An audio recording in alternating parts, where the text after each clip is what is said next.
Assalamualaikum warahmatullahi wabarakatuh. Alhamdulillahi rabbil alamin, wa bihi nasta'inu ala umuri dunya wad din, wassalatu wassalamu ala ashrafil khalqi ajma'in, sayyidina wa maulana Muhammadin wa ala alihi wa sahbihi wa man da'a bi da'watihi wastanna bi sunnatihi ila yaumi liqa'i rabbih wa ba'du. Bapak-bapak, ibu-ibu, hadirin hadirat, alim ulama, seni pandai, tokoh masyarakat, insyaallah kita semua hamba-hamba yang dimuliakan Allah Subhanahu wa taala. Amin ya rabbal alamin. Ada seorang sahabat Nabi namanya Abu Ayyub Al-Ansari. Ansari diambil dari kata ansar, dari kata nasara, menolong. Ansar, orang-orang yang menolong. Madinah diisi oleh suku Aus dan Khazraj. Ketika Islam datang, tidak lagi dibawa suku nama nenek moyang. Aus hilang, Khazraj tak dipakai. Yang dipakai adalah Ansar, karena mereka menolong. Yang datang dari Makkah itu orang Quraisy, tapi ketika mereka datang yang dipakai bukan Quraisynya, Muhajirin, orang-orang yang hijrah. Maka yang dibawa tidak lagi nasab, keegoan, kesombongan, keangkuhan, tapi yang ditunjukkan adalah bahwa ini orang-orang yang sudah hijrah, meninggalkan kefasikan, kekufuran, kemunafikan kepada kesucian Islam. Dan orang yang menunggu di Madinah ini pula tidak membawa kami orang Aus, kami orang Khazraj, tapi yang dibawa adalah sifat menolong. Orang-orang yang menolong ini disebut dengan Al-Ansar, menolong orang-orang Muhajirin. Maka dipersatukanlah mereka dalam ikatan wa'tasimu bihablillahi jami'an. Bersatulah kamu dengan tali Allah, yaitu Quran dan sunnah Nabi Muhammad sallallahu alaihi wasallam. Salah satu dari orang Ansar itu bernama Abu Ayyub Al-Ansari. Lalu kemudian Abu Ayyub Al-Ansari ini dulu pernah mendengar hadis dari Nabi, tapi kemudian setelah Nabi SAW meninggal dunia, dia ingin memastikan hadis ini. Dan yang mendengar hadis ini berdua saja, dia dengan Uqbah, sahabat Nabi juga. Maka dia ingin mengulang lagi hadis yang pernah dia dengar itu. Sementara Uqbah sudah pindah, tidak di Madinah Al-Munawwarah, tapi sudah pindah ke negeri yang jauh, Afrika Utara. Letaknya tepat di atas Madinah, di atasnya Afrika Utara. Negeri itu bernama Fustat, sekarang disebut dengan Mesir. Tulisan Latin Egypt. Egypt itu diambil dari kata Qub, salah satu dari keturunan Nabi Nuh alaihissalam. Nenek moyangnya orang Mesir, itulah dia Qub, Qab, Ba, Ta. Lalu kemudian bagaimana cara Abu Ayyub bisa mendengar hadis ini lagi, sementara Nabi SAW sudah meninggal, dan satu-satunya orang yang pernah mendengarkan itu hanya Uqbah. Maka dia pun datang dari kota Al-Madinah Al-Munawwarah, menunggang untanya, menyeberang, sampailah ke Mesir. Dan begitu sampai di sana, dia menjumpai Uqbah. Lalu dia katakan, wahai Uqbah, aku datang kemari hanya untuk mendengar hadis yang dulu pernah kita dengar sama-sama dari Nabi, dan aku ingin memastikannya kembali. Coba engkau bacakan hadis itu. Inilah hadis yang kita kaji subuh ini. Disebutkan dalam kitab Musnad Ahmad Ibn Hanbal, yang ditulis oleh Imam Ahmad bin Hanbal, meninggal tahun 241 Hijrah, dan kitabnya itu bernama kitab Musnad, kitab paling besar dalam hadis, lebih besar dari Sahih Bukhari, Sahih Muslim, Sunan Abi Daud, Sunan Nasai, Sunan Tirmidzi, Sunan Ibni Majah, Muwatta Malik. Inilah kitab Musnad Ahmad Ibn Hanbal. Lalu kemudian Uqbah membacakan hadis itu. Man satara mu'minan yaumal qiyamati ala aibin satarahu Allah. Man satara mu'minan fid dunya ada aibin satarahu Allah yaumal qiyamah. Siapa yang menutup aib saudaranya ketika di dunia, satu saja, ada aibin, satu cacat saja ditutupinya, satarahu Allah yaumal qiyamah, maka Allah akan menutup cacat, aib, kekurangan dirinya ketika dia menghadap Allah Subhanahu wa taala. Begitu sudah dia dengar hadis yang pendek singkat ini, lalu kemudian dia langsung pulang lagi ke kota Al-Madinah Al-Munawwarah. Berapa jarak antara kota Madinah dengan Mesir itu? Masirata syahrin, perjalanan 1 bulan naik onta. Saya naik kapal laut dari terusan Suez berangkat menuju Jeddah untuk melaksanakan ibadah haji 2 hari 2 malam, terombang-ambing di Laut Merah sampai di pelabuhan Jeddah. Tahun 2000 berangkat ke Mesir 98, tahun 2000 berangkat ke Makkah 2 hari 2 malam. Tahun 2002 sebagai petugas haji naik pesawat 1 jam 40 menit. Sementara Abu Ayyub Al-Ansari saat itu menunggang unta menyeberang lautan hanya untuk mendengarkan 1 hadis Rasulullah sallallahu alaihi wasallam. Jadi kalau ada orang menjumpai saya sebetulnya mau datang pengajian Sabtu subuh tuh Pak Ustaz, tapi rumah saya jauh. Di mana kamu tinggal? Di Panam. Diam aja saya, no comment. Jauh kata dia. Kalau didengarlah itu oleh Abu Ayyub Al-Ansari, apa kira-kira kata Abu Ayyub? Bapak Ibu yang dimuliakan Allah Subhanahu wa taala, apa motivasi Abu Ayyub sampai sejauh itu hanya ingin mendengar 1 hadis? Yang pertama tentulah karena iman. Iman itu yang membuat jarak jauh menjadi dekat. Kalau ada seorang laki-laki yang jatuh cinta kepada perempuan, lalu dengan ringan lidahnya mengatakan lautan kan kuseberangi, bukit kan kudaki, hanya cinta kepada manusia, bagaimana dengan cinta kepada Allah Subhanahu wa taala? Makanya salah satu bukti bahwa hati itu sudah lunak, melebur, hancur seperti larutnya garam di dalam air panas yang dikacau, hilang dia, melebur bersama cinta Allah Subhanahu wa taala. Ringan. Man arafat dunya hanat alaih.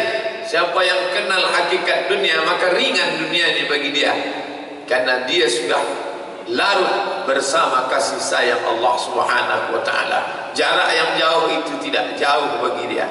Kalau ada orang mengatakan itu kan sahabat Nabi sallallahu alaihi wasallam, bagaimana dengan yang bukan sahabat, yang tidak melihat Nabi, yang tak berjumpa dengan Nabi?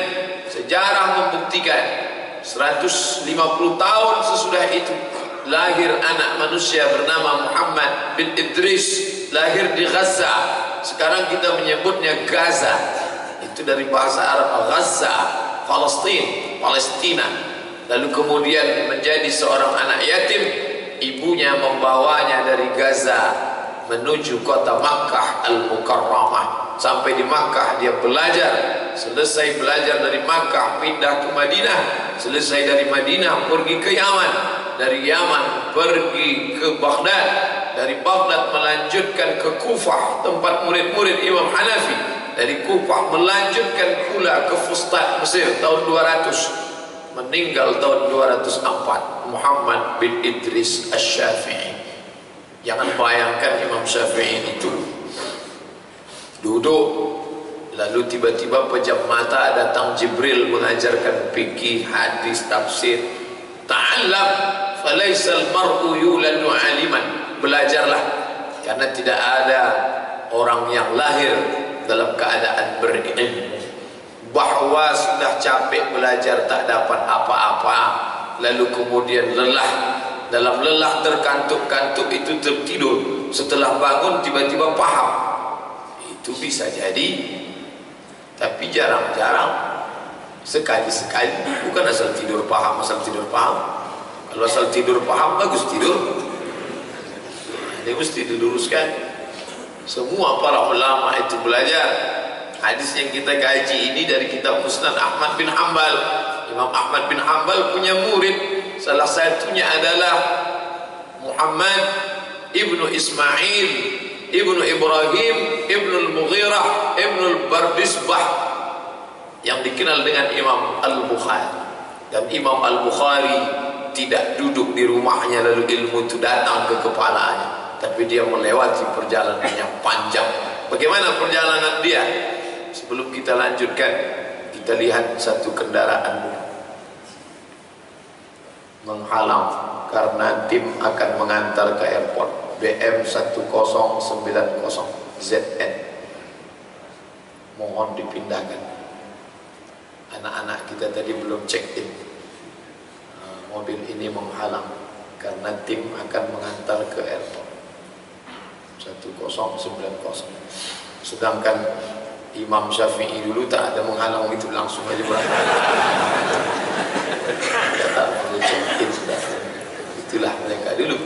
Tapi yang jelas bahwa perjalanan menuntut ilmu itu dari dulu sampailah hari ini yang kita lepas tadi, mereka itu semuanya melanjutkan menapaki langkah-langkah tapak kaki para ulama. Itu kan Ustaz sudah di Mesir 4 tahun itu dulu, Ustaz Wandi, Pak Ustaz. Selesai sudah S1. Untuk apa lagi S2? Untuk apa lagi S3? La tazulu ala khairin ma dumta muta'alliman. Engkau akan senantiasa dalam kebaikan selama engkau belajar. Selama engkau belajar, engkau akan senantiasa dalam kebaikan. Falamma staghnaita asbahta jahilan. Ketika engkau merasa engkau sudah berilmu, disitulah engkau jahil. Ketika kita sudah merasa aku orang paling berilmu, disitulah kita jahil. Maka niat pergi dari rumah itu, niat menuntut ilmu. Ustaz Abdul Somad tadi waktu berangkat dari rumah niatnya mengajar atau belajar? Niat belajar. Man kharaja fi talabil ilmi, siapa yang keluar rumah menuntut ilmu, kana fi sabilillah, maka dia sama macam orang yang berjihad fi sabilillah hatta yarji'a, sampai dia pulang ke rumah. Hadis riwayat At-Tirmizi. Apa maknanya? Bahwa kita ini tidak terbatas pada ruang kelas, tidak terbatas pada umur. S1 22, S2 24, S3 27. Selesai itu tahu segala sesuatu. Falamma, ketika engkau mengatakan istaghnaita, saya tak perlu lagi belajar, kalian ajalah belajar, asbahta jahilan, maka pada saat itu engkau sudah menjadi orang yang jahil. Datanglah orang bertanya kepada Imam Abdullah ibn al-Mubarak, ulama besar dalam bidang hadis. Wahai Imam Abdullah ibn al-Mubarak, ya, ila mata tata'allam? Ila mata, sampai kapan limit batas engkau belajar? Apa dia jawab? Hattal mamat, sampai mati. Mamat artinya mati. Jadi kalau ada orang dipanggil mamat, mati. Inna salati wa nusuki wa mamati. Hattal mamat, sampai aku mati barulah berhenti belajar. Sedetik lagi Israel akan mencabut nyawa Abdul Somad, akan menghembuskan nafas terakhir, dia tetap juga disuruh belajar. Lewat apa? Laqinu mautakum, talqinkan orang yang akan sakratul maut, orang yang akan mati itu, bisikkan ke telinganya sebelah kanan, la ilaha illallah. Pernahkah orang berhenti belajar? Tidak. Jadi kalau Bapak Ibu jumpa hari ini ada Ustadz Kabir, ada Profesor besar, saya sudah tak baca-baca buku lagi. Kalian aja yang baca-baca itu. Itulah orang paling jahil. Jahilun bilibasin ulama, orang jahil tapi memakai aksesoris ulama. Yang saya maksud pakaian itu bukan jubah, bukan sorban, itu pakaian sunnah. Jangan nanti Bapak Ibu diajak orang, apa yang pakai jubah, apa yang pakai sorban? Ini kan pakaian ulama, ini sunnah. Saya pakai jubah, saya pakai sorban, saya pakai peci putih, ini bukan pakaian ulama. Banyak sekarang orang salah. Siapa pakai itu? Itu pakaian ulama itu. Kita tak ulama. Ini pakaian sunnah, mengikut sunnah kebiasaan Nabi. Tapi yang saya maksud aksesoris, sikapnya, kebanggaannya, keangkuhannya, kesombongannya melebihi. Inna Allah la yaqbidul ilma intiza'an. Allah tidak mencabut ilmu itu dengan cara dicabut macam pokok kayu yang tercabut akarnya dari dalam tanah. Lalu bagaimana Allah mencabut ilmu? Biqabdil ulama, dengan meninggalnya ulama. Setelah ulama meninggal, maka yang mengisi dunia ini urusan juhala, pemimpin, orang yang ditokohkan tapi jahil, bodoh. Fa'aftau bighairi ilmin, lalu kemudian mereka berfatwa, mengeluarkan statement tanpa ilmu.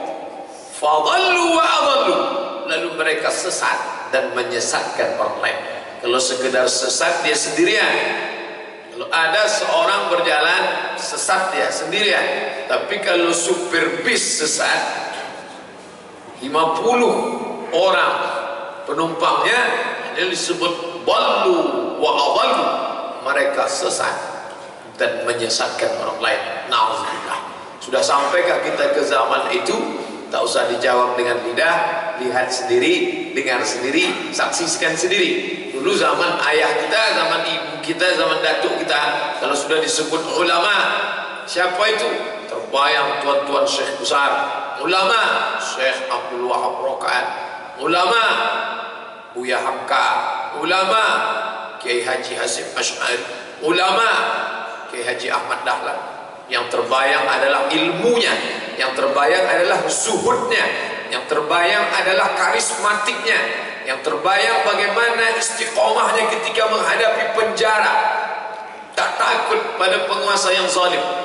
Tapi sekarang, tak lama jarak kita dengan Buya Hamka, 35 tahun yang lalu saja, begitulah perubahan paradigma.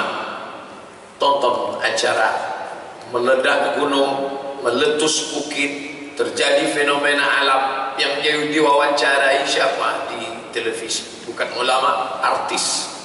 Kenapa bukan Komisi Fatwa MUI yang diwawancarai? Karena kalau Komisi Fatwa diwawancarai, masyarakat tak kenal. Dan kalau masyarakat tak kenal, TV tidak ditonton. Kalau TV tidak ditonton, rating tidak naik. Kalau rating tidak naik, iklan tidak laku. Kesana semuanya bermuara. Lalu yang didudukkan di situ siapa? Orang jahil tapi beraksesoris ulama.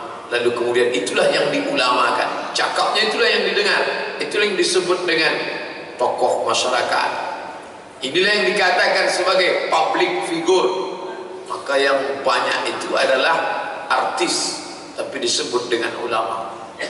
Musibah besar adalah musibah dalam agama. Allahumma la taj'al musibatana fi dinina, jangan engkau jadikan musibah kami dalam agama. Itu doa. Tapi yang terjadi itu sekarang, musibah pada jembatan sekedar roboh saja, musibah pada gedung, insinyur salah membuat takaran semennya, hancur gedung itu saja, selesai, insya Allah ganti gedung baru. Tapi kalau sudah salah dalam memahami agama, makanya doa kita, Allahumma inna nas'aluka salamatan fid din, selamatkan kami dalam pemahaman agama.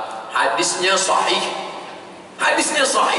tapi pemahamannya tak sahih, karena tidak belajar dari ulama, dari guru yang belajar dari gurunya, seperti yang dilakukan oleh sahabat Nabi kepada Rasul sallallahu alaihi wasallam, turun ke sahabat, turun ke tabi'in, turun ke tabi'in, turun ke tabi'in, sampai kepada imam ulama mazhab, sampailah hari ini. Bapak Ibu yang dimuliakan Allah Subhanahu wa taala, perlahan-lahan umat ini dijauhkan dari ilmu, dijauhkan dari Quran, dijauhkan dari hadis, dijauhkan dari fikih, dengan cara melepaskan agama ini dari kepala. Perlahan-lahan tapi pasti, maka lahirlah generasi-generasi yang tidak mengerti agama. Dulu zaman bapak ibu datuk kita, kalau ada orang mabuk, setengah mabuk, tapi dihina Nabi Muhammad, di samping dia hilang mabuknya. tidak sholat, tidak puasa. Tapi kalau dihina Al-Quran, bangkit keislamannya. Preman, bertato, mulutnya bau khamar. Kalau dicaci Nabi Muhammad, dihina Al-Quran, tulisan bismillah dijatuhkan ke lantai, hilang mabuknya, hilang premannya, bangkit semangat Islamnya. Itu dulu zaman bapak ibu kita. Hari ini kita disodorkan gambar yang memilukan. Anak umat Islam menginjak Al-Quran di dalam musola. Bukan orang kafir, orang Islam. Saya tak mau sebut nama daerahnya, nanti tersinggung, sakit hati kita.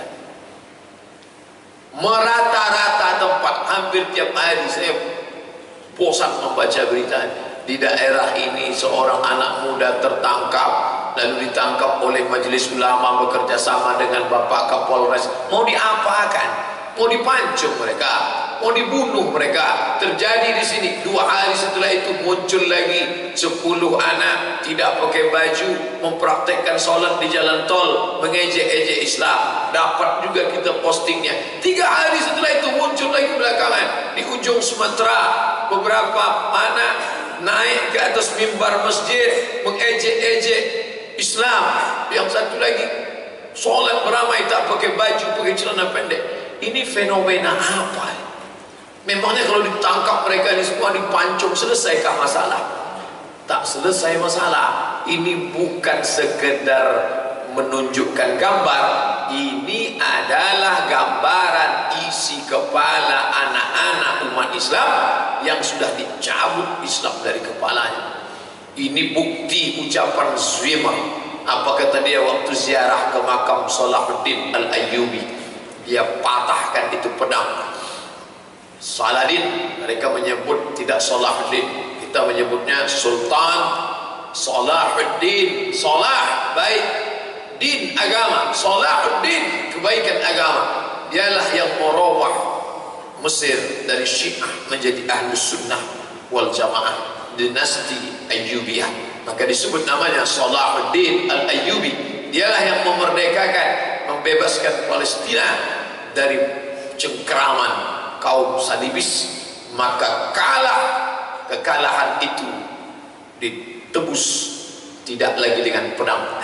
Datang seorang bernama Al-Zemer, datang dia Zwimmer, datang ke makam Salahuddin Al-Ayyubi. Dia injak makam Salahuddin. Saladin, dulu kalian kalahkan kami dengan pedang, lalu dia patahkan pedang itu. Kami sekarang tidak menyerang kalian lagi dengan pedang, tapi kami serang kalian dengan pena, brainwash, cuci otak. Dan itu berhasil. Apa yang dia katakan beberapa puluh tahun silam di atas makam Salahuddin Al-Ayyubi, sekarang kita menyaksikannya.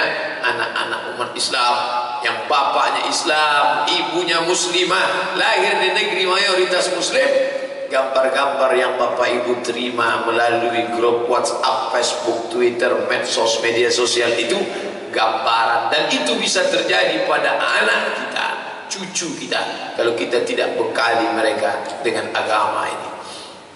Pengajian, Pak Ustadz, saya tidak mengatakan pesimis dengan pengajian. Pengajian itu baik, tapi pengajian itu tidak ada tekanan. Pengajian itu hanyalah keinginan yang muncul dari hati orang yang penuh dengan kesadaran. Datang subuh, berangkat dari rumah jam 4, bahkan ada yang datang dari Pelalawan, dari Kabupaten Kampar, jauh. Itu tidak semua orang sanggup begitu. Tampaknya kita ramai, ada yang ketua masjid, ketua BSKM, pengurus masjid. Tapi yang di luar masjid, yang masih tidur sampai pagi ini hari libur, bahkan bangun jam 8 lebih banyak daripada yang ke masjid. Dapatkah kita mengharapkan perbaikan dengan orang yang sedikit? Ya Pak Ustaz, bukankah Allah berjanji kam min fi'atin qalilatin, berapa banyak orang yang sedikit ghalabat fi'atan katsiratan, mengarahkan kelompok yang banyak. Betul, tak salah. Tapi perlu kita pahami dengan baik, metode yang paling benar adalah kembali memasukkan pendidikan agama Islam, kesadaran yang luar biasa. Ini bulan Agustus, musim panas di Mesir. Kalau sudah musim panas, itu para ulama yang dosen-dosen dari Mesir yang bertugas di Universitas Imam Muhammad Ibn Saud Riyadh, yang bertugas di Qatar, yang bertugas di Oman, yang bertugas di Jordan, itu pada pulang semua ke Kairo. Kami dulu kalau sudah dapat berita Syekh di sana, ayo kita datang. Waktu itu belum ada HP lagi, 1998, belum ada SMS. Datang mulut ke mulut, datang kawan kasih tahu, malam ini katanya Syekh Said Sabiq di Masjid Al-Hadiyul Islami. Ingat betul saya itu musim panas, libur pertama. Datang saya 98, habis semester, masuk semester 2, libur musim panas, Juli Agustus 2 bulan full libur. Mau pulang duit tak ada, tahankanlah di masjid. Maka masa kosong itu tak ada yang kosong. Kampus tutup, tak ada pelajaran, tapi masjid-masjid halaqah. Datanglah sahabat mengajak, ayo kita ke Masjid Al-Hadiyul Islami. Siapa di sana? Said Sabiq. Said Sabiq yang nulis fikih sunnah itu. Iya, saya sangka sudah meninggal, masih ada orang. Ayo kita lihat. Sampai di sana mendengarkan ceramah Syekh Said Sabiq. Serius sekali. Buku Said Sabiq sudah diterjemahkan lebih dari 50 bahasa. Ketika Syekh Said Sabiq sampai ke Moskow, turun dari pesawat di airport, orang-orang Moskow Rusia mencium dia, memeluk dia. Terkejut Syekh Said Sabiq, kalian kenal dengan saya? Kenal. Dari mana? Buku Tuhan sudah diterjemahkan ke bahasa kami. Luar biasa. Berjumpa, melihat langsung wajah Said Sabiq. Oh, ini Said Sabiq yang bukunya sudah diterjemah bahasa Indonesia. Kakak saya sepupu dulu sekolah Fakultas Tarbiyah, dia punya buku itu. Saya sudah lama tahu buku itu. Said Sabiq fikih sunnah bahasa Indonesia. Melihat orangnya langsung, ini dia. Selesai pengajian kami pun pulang. Kawan bertanya, paham Man? Apa kata dia tadi? Tak paham. Tapi ku tengok kau mengangguk-angguk. Aku senang melihat wajah. Pakai sorban, pakai topi Al-Azhar merah, pakai putih, pakai jubah dalam putih, jubah hitam di luar. Menikmati wajah ulama. Saat jumpa itu dia sudah tua sekali, tak jelas lagi huruf yang disampaikannya itu. Pokoknya kami datang. Kalau bahasa Jawanya, ngapain kalian lama-lama di situ? Ngalap barokah. Sampean Arab nanti, Arab ngalap barokah. Cuman ngambil berkah melihat wajah ulama. Suatu ketika kawan saya, kita sholat Jumat hari ini di Masjid Azhar. Kita mau melihat wajah Syekh Muhammad Said Tantawi. Kita kan anak baru, belum bisa dengar bahasa Arab. Kita bukan dengar khutbahnya, yang penting jumpa aja jadilah. Oh gitulah dulu, semangat yang luar biasa. Dapat pula kabar, ini katanya ada masjid di sana, Masjid Syekh Khalil Al-Qusari. Bapak Ibu kalau belajar baca Al-Quran, makharijul huruf yang paling tepat sampai hari ini itu rekaman Syekh Khalil Al-Qusari. Rupanya Syekh Khalil Al-Qusari ini punya anak namanya Yasmin, anak gadis dulu, dan menjadi salah seorang artis. Kemudian bertobat, setelah tobat dibuatnya persatuan artis-artis tobat. Maka di masjid bapaknya itu, Masjid Syekh Khalil Al-Qusari, diadakanlah pengajian ceramah. Siapa penceramahnya? Syekh Yusuf Al-Qardawi. Wah, saya selalu dulu tahu di Indonesia. Dia mau datang, iya. Selama ini dia di Qatar, karena pemerintahan Husni Mubarak tidak memberikan izin dia masuk, karena dia salah satu dari tokoh besar Ikhwanul Muslimin yang merupakan lawan politik penguasa yang sedang berkuasa di Mesir waktu itu. Dia dibenarkan datang karena anaknya masih tinggal di Kairo, dan dia boleh menjenguk anak cucunya, boleh bicara, tapi tidak boleh cerita politik. Kami pun datang beramai-ramai ke Masjid Syekh Khalil Al-Qusari, menyeberang dari Kairo, menyeberang Sungai Nil sampai ke Giza, di tempat nama daerah kawasan Ajuzah namanya. Ini masjidnya, ya. Lama kami tunggu tak datang. Ini jangan-jangan isu aja ini. Mana mungkin Syekh Qardawi boleh ceramah? Boleh, tapi dia tak akan ceramah politik. Betul. Kami tengok dia datang dari jauh, mendekat kami, duduk sampai dekat dari kursi dia menyampaikan tausiah. Melihat waktu itu dah agak paham sedikit. Paham. Dia sampaikan, dia tak ada cerita politik. Masih sampai hari ini masih hidup lagi beliau di Qatar, tidak bisa tinggal di Mesir. Menjadi dekan Fakultas Syariah Universitas Qatar, dan jabatannya sekarang Ketua Ikatan Ulama Sedunia, Syekh Yusuf bin Abdullah Al-Qaradawi, ulama besar, termasuk yang paling tua sampai hari ini. Lalu kemudian beliau menyampaikan ceramah tentang pendidikan anak, karena tak boleh cerita politik, cerita tentang pendidikan anak. Ingat betul saya waktu itu diurutkannya, jangan minta mahar banyak-banyak, kata dia, karena saya menikahkan anak perempuan saya minta maharnya sedikit saya. Lalu kemudian setelah anak lahir, jangan takut-takuti. Ingat saya pesannya waktu itu, kalau anak menangis jangan bilang di bawah tempat tidur ada hantu. Itu pesan Syekh Qaradawi. Setelah pulang kami minta foto-foto bersama. Syekh, kami mau foto. Oh boleh, boleh. Dia tak larang kami foto. Foto kami bersama. Hilang pula foto itu. Kalau ada tentu dah update status Ustaz. Oh, itulah kenangan kami waktu itu bersama para ulama besar.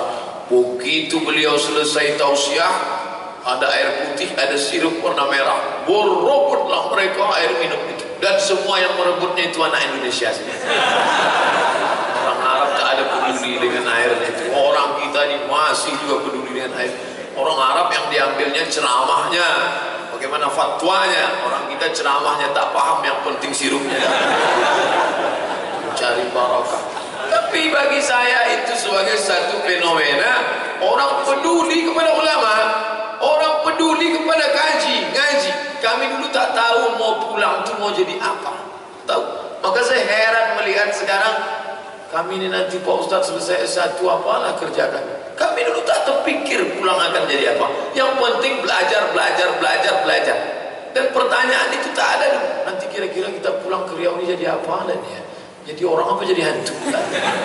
Yang penting belajar saja. Makanya kalau engkau cari akhirat, dunia akan bersimpuh sujud di kakimu. Tapi kalau memikirkan dunia, dunia tak dapat, akhirat tak dapat. Ini yang terjadi sekarang. Belum apa-apa sudah mikir ijazah. Pak Ustaz, saya mau masuk S1 ini. Kira-kira S1 yang paling prospek untuk dapat merebut dunia ini apa nanti ya? Niat awal saya sudah tak betul. Andailah saya diberikan kesempatan di bulan Agustus, akhir Juli, bulan Agustus, bulan pekannya ilmu pengetahuan. Semua syekh-syekh yang dari luar negeri pulang, dan mereka tidak hanya pulang jumpa keluarga liburan, mereka membuat pengajian-pengajian di Kairo. Oh, kemarin saya dapat kabar pengajian syekh ini di sini, pengajian di sini. Saya tetap punya grup WhatsApp, grup kami pengajian sini. Somad mau datang, ayo, kata kawan yang masih kuliah di Al-Azhar.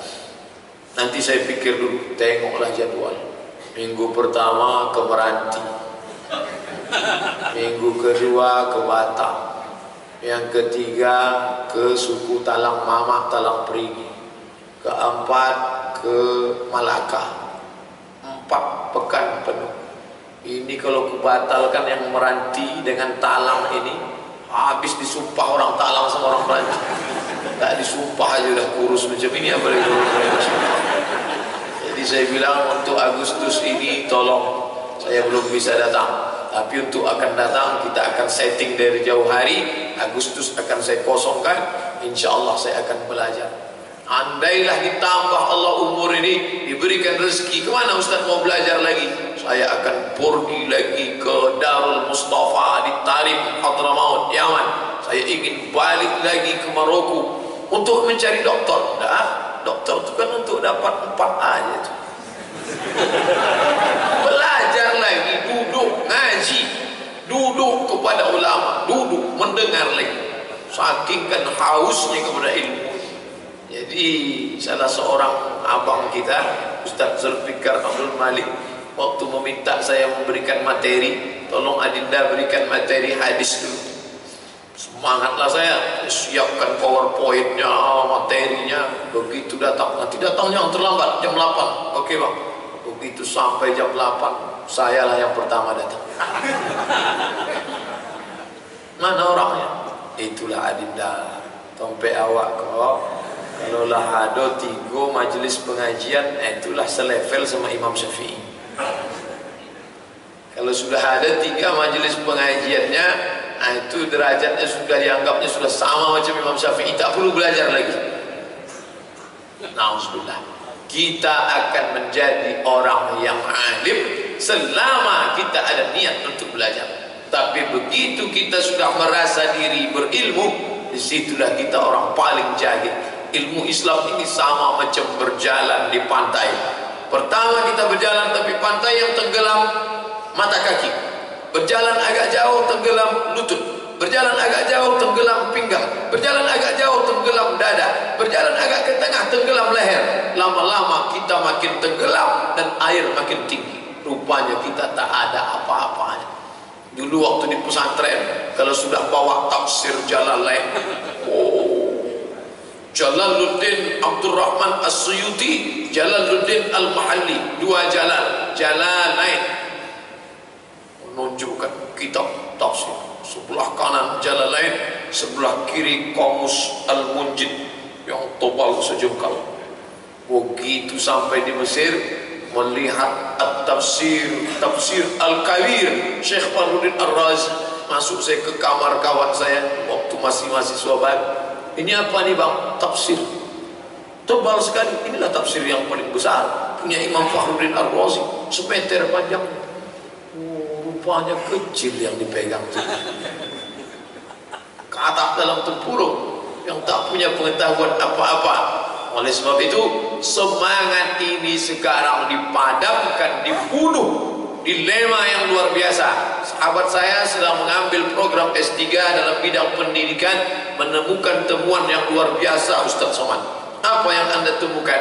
Pondok pesantren yang dulu dikenal dengan kajian kitab kuning, yang dulu mengajarkan pendidikan bahasa Arab, balaghah, ma'ani, badi', bayan, qiraat, tajwid, tafsir, ulumul Quran, hadis, ulumul hadis, mustalah hadis, hadis tahlili, hadis maudhu'i, ditambah lagi dengan fikih, qawaidul fikih, usul fikih, fikih muqaran, fikih ibadah, fikih muamalah, lebih 20 pelajaran agama.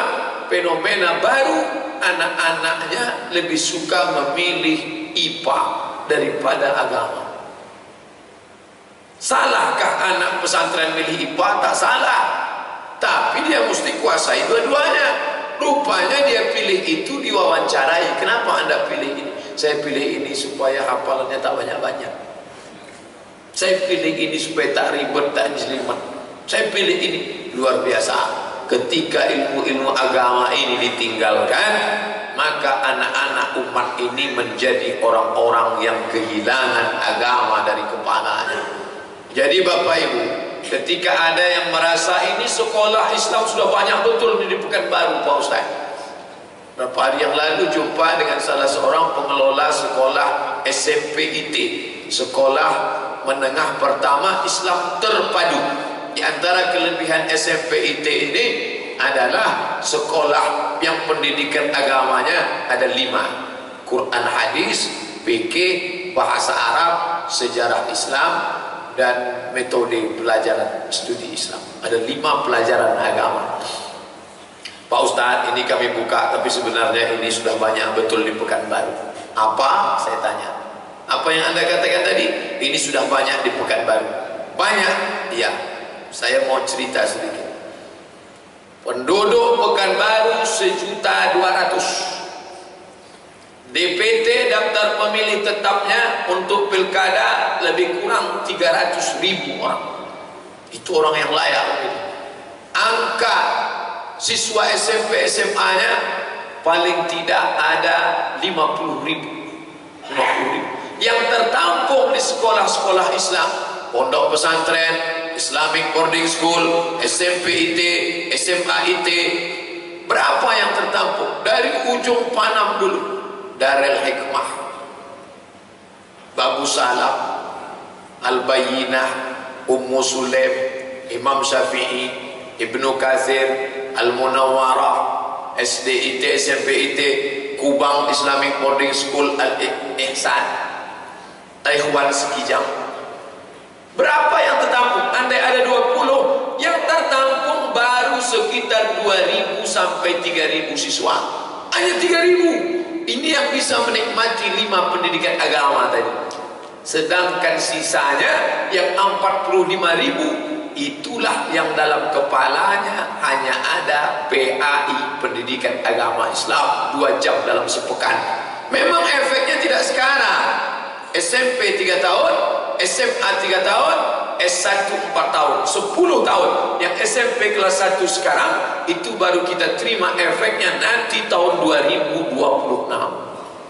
Ini 2016. SMP 3 tahun, SMA 3 tahun, S1 4 tahun. 2026 dia sarjana, 2027 dia cari kerja, 2028 dia lulus PNS, 2035 dia akan menjadi kepala dinas, kepala kantor, kepala badan.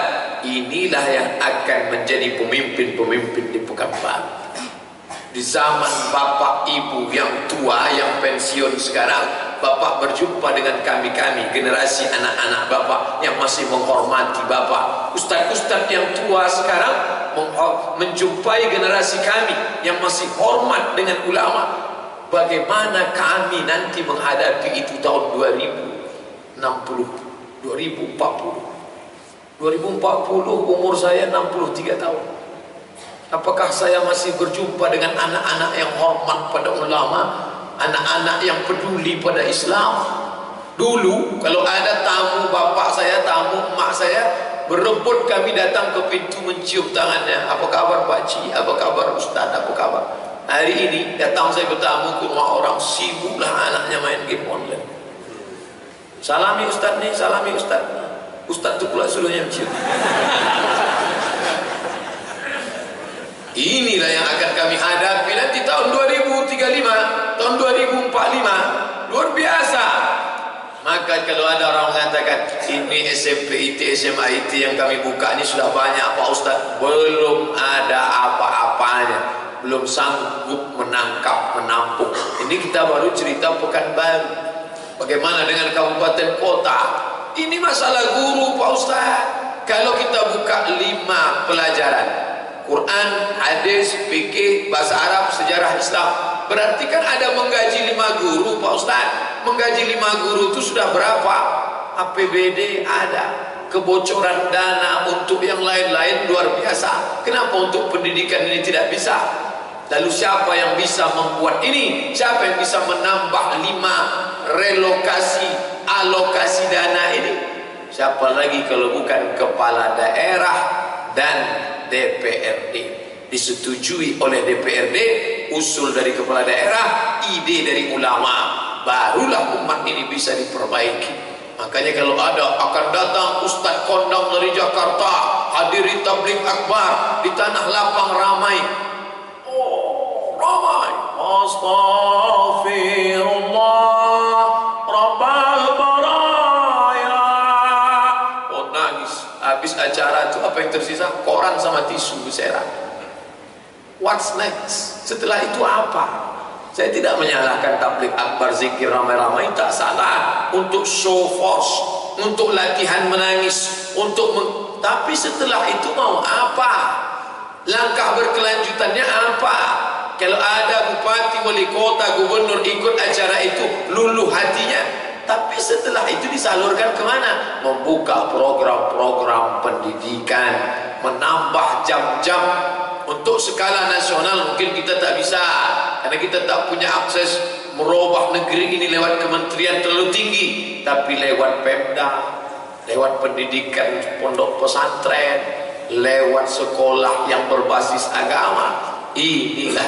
Jadi kalau bapak ibu sudah sampai hari ini, yang Ustaz ceramahkan itu sudah kami lakukan. Anak kami pun sudah hafal 3 juz. Kemarin tamat SMP ini hafal 3 juz. Sekarang pula melanjutkan ke perguruan tinggi. Alhamdulillah, bagus. Tapi bagi yang belum, maka tak ada guna harta yang disimpan banyak itu, karena akan menjadi perebutan mereka. Mereka akan menjadi serigala liar yang memperebutkan harta warisan kita kalau tidak kita bekali pendidikan agama. Ini Riau yang sudah dikenal dengan bumi Melayu, di mana bumi dipijak, di situ langit dijunjung, adat bersendi syarak bersendi kitabullah. Itu hanya akan menjadi slogan-slogan lapuk yang dimakan massa kalau tidak kita pertahankan. Sekarang saya bangga dengan huruf-huruf Arab Melayu itu. Saya foto itu Jalan Sudirman, kantor dinas pendapatan, kantor gubernur, kantor wali kota. Foto saya kirim ke kawan saya yang menulis tentang negara-negara non Arab yang masih eksis pakai huruf Arab. Itu sudah menjadi kajian. Negara yang bukan Arab tapi pakai huruf Arab. Salah satu yang unik, saya bilang ente buat kajian ini tak perlu jauh-jauh. Pakistan itu bukan bahasa Arab tapi pakai huruf Arab, karena bahasa Urdu pakai huruf Arab. Ngapain ente periksa teliti Pakistan? Di Indonesia ada yang masih pakai huruf Arab. Di mana kata dia? Datang ke Riau. Ini contohnya. Kantor gubernur pakai waw. Jalan Sudirman. Kami pakai huruf Arab. Loh, kok kalian pakai huruf Arab? Kami Melayu. Melayu itu pakai huruf aksara Arab. Beda dengan kalian. Kalian pakai huruf adat kalian. Huruf putar-putar tak apa-apa, tak terbaca, pusing kepala. Kami pakai huruf Arab. Kalian bangga punya habaib di Jawa, punya habaib di Jakarta, Habib Rizik, Habib Umar bin Hafiz, Habib As-Saigaf, Habib Fulan.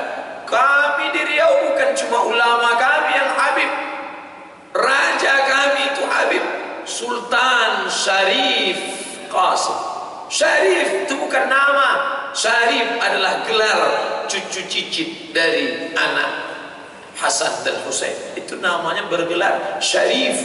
Syarif artinya orang mulia. Sultan Syarif Qasim.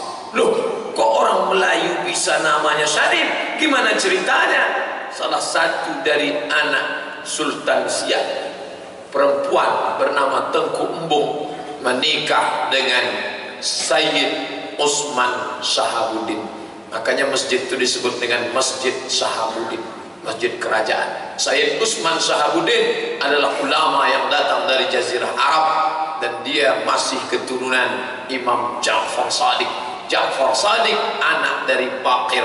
Imam Baqir anak dari Zainal Abidin. Zainal Abidin anak Sayyidina Al-Husain. Sayyidina Al-Husain anak Sayyidatuna Fatimah. Fatimah anak Sayyidina Muhammad sallallahu alaihi wasallam.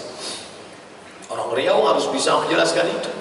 Nanti ditanya sama anaknya, kenapa airport kita Sultan Syarif Qasim? Kenapa kampus kita Sultan Syarif Qasim?